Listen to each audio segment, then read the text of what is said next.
Hello friends, welcome to கிச்சம்மா சமையல். இன்றைக்கி நம்ம செய்ய போகிறது சுவையான சேனைக்கிழங்கு வறுவல். வாங்க எப்படி செய்கிறதுன்னு பார்க்கலாம். ஸ்டவ் ஆன் பண்ணிக்கலாம்.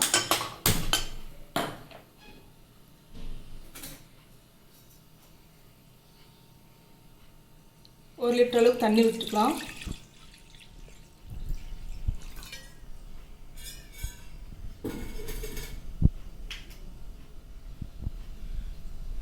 நான் ஒரு 1/4 கிலோ சேனக்கிழங்கை கட் பண்ணி வச்சுருக்கேன். இதை மோரில் நல்லா ஊற வச்சுருந்தேன். ஒரு 10 நிமிஷம் ஊற வச்சுக்கணும். அப்போ தான் அந்த இதில் இப்போ இது மோரில் ஊற வச்சு எடுத்து வச்சுருக்குதுங்க.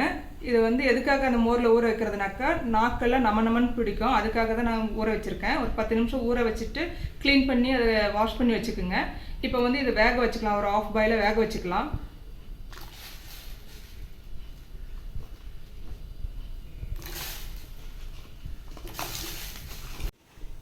இப்போ மஞ்சத்தூள் போட்டுக்கலாம்.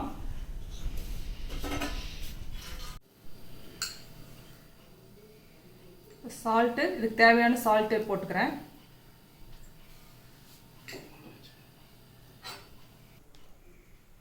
இது அப்படியே ஒரு 1/2 பாயில் 5 நிமிஷம் வேக விடலாம். வெந்துருச்சான்னு பார்த்துக்கலாம்.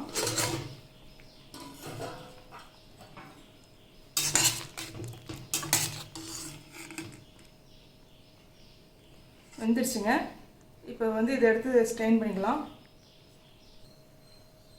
இப்போ வேக வச்ச சேனக்கிழங்கு பொரிச்சு எடுத்துக்கலாம்.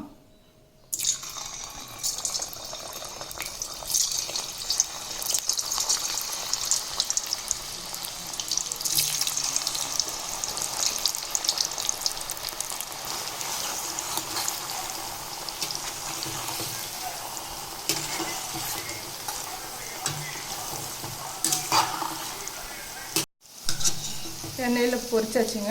ரெடி ஆகிடுச்சு. இப்போ இதை எடுத்து வடிகட்டி வச்சிடலாம்.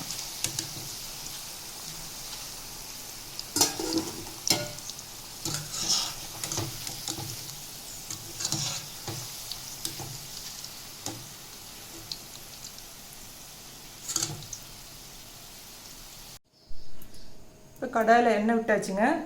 ஒரு பட்டை போடுறேன்.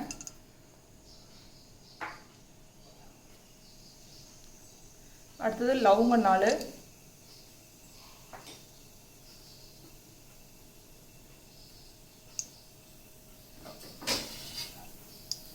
அடுத்தது உளுத்தம்பருப்பு 1 ஸ்பூன்,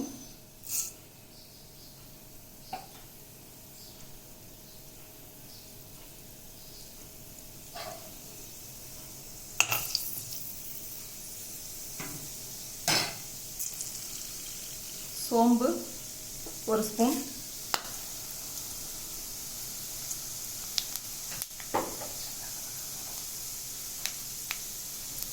காய்ந்த மிளகாய் பெருசாக இருந்தால் 2 போட்டுக்கோங்க. சின்னதாக இருக்கிறனால நான் 3 போடுறேன்.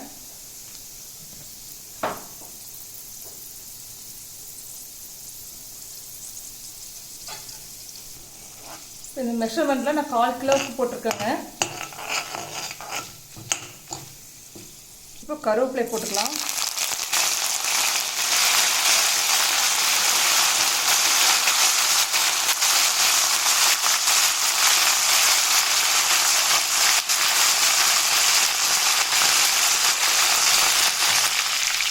ஒரு பெரிய வெங்காயம் நான் பொடி பொடியாக நறுக்கி வச்சுருக்கேன். அதை போட்டுக்கலாம்.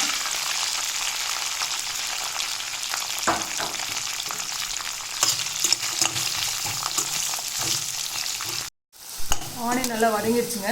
இப்போ தக்காளி சேர்த்துக்கலாம். நான் ஒரு பெரிய தக்காளி பழம் கட் பண்ணி வச்சுருக்கேன். அதை போட்டுக்கலாம்.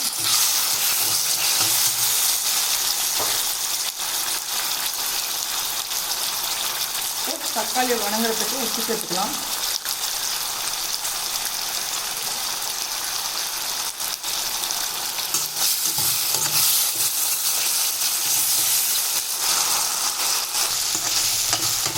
தக்காளி நல்லா வணங்கிடுச்சுங்க. இப்போது இஞ்சி பூண்டு விழுது 1 ஸ்பூன் போட்டுக்கிறேன்.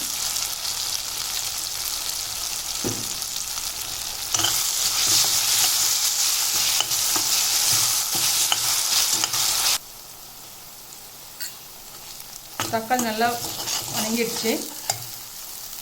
இஞ்சி பூண்டு விழுது வதங்கிடுச்சு. இப்போது கொத்தமல்லி தூள் 1.5 spoon,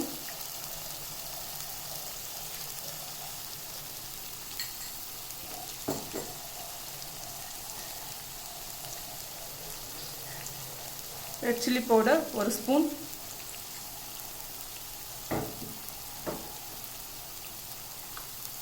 garam masala 1 teaspoon,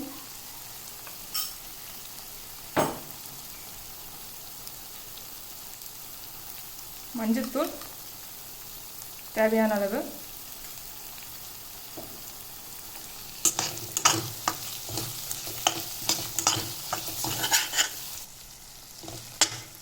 masala ready ஆயிடுச்சு. கிழங்கு பொரிச்சு வச்ச கிழங்கு இதில் போட்டுக்கலாம்.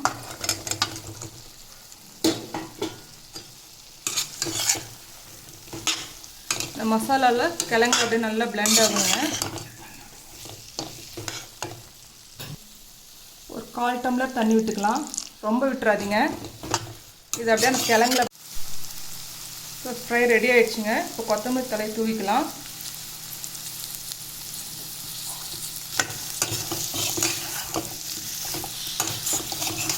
இது ஒரு பவுலில் வந்து ட்ரான்ஸ்ஃபர் பண்ணிக்கலாம். பாருங்கள், சேனக்கிழங்கு வறுவல் ரெடி ஆயிடுச்சு. இது மட்டன் ஃப்ரை விட நல்லா சூப்பராக இருக்குங்க. குழந்தைங்களும் ரொம்ப விரும்பி சாப்பிடுவாங்க. நீங்களே செஞ்சு பார்த்துட்டு எப்படி இருந்ததுன்னு கமெண்ட் பண்ணுங்கள், லைக் பண்ணுங்கள், சப்ஸ்கிரைப் பண்ணுங்கள்.